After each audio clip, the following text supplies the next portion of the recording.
নমস্কার বন্ধুরা। ওই দেখো আমি সন্ধ্যার সময় একটু বাজারে বাইরেছিলাম, আসলে অন্য বাজারেই বাইরেছি। তো তারপরেও গেলাম গিয়ে আমি চুড়ি কিনতে গেলাম। একজনের রাস্তা কইয়া দিল যে যাও আন্টি চুড়ি কিনে নাও, সবুজ চুড়ি কিনে নাও, শ্রাবণ মাসে আমিও কিনছি। তো ওই গেলাম গিয়া দোকানে আমার পাড়ার মানুষ পাইলাম, তারাও একটু চুড়ির প্রদর্শন করে। দেখো সবে এই দেখো সব মডেল, এখন ক্যামেরা দেখলেই বেশ আনন্দ লাগে সবের, মানে আমারও খুব ভালো লাগে।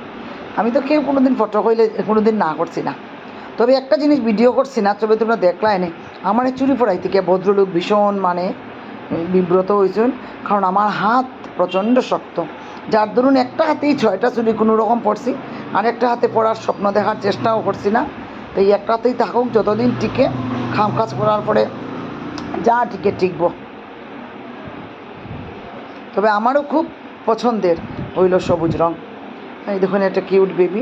দোকানে যাওয়ার পরে মানে শুনলাম পার্বতীরও বুঝি খুব পছন্দের রঙ, শিবেরও খুব পছন্দের রঙ সবুজ। এটার লেগেই মানে এই শ্রাবণ মাসে পড়তে লাগে, জানতাম না, জানলাম।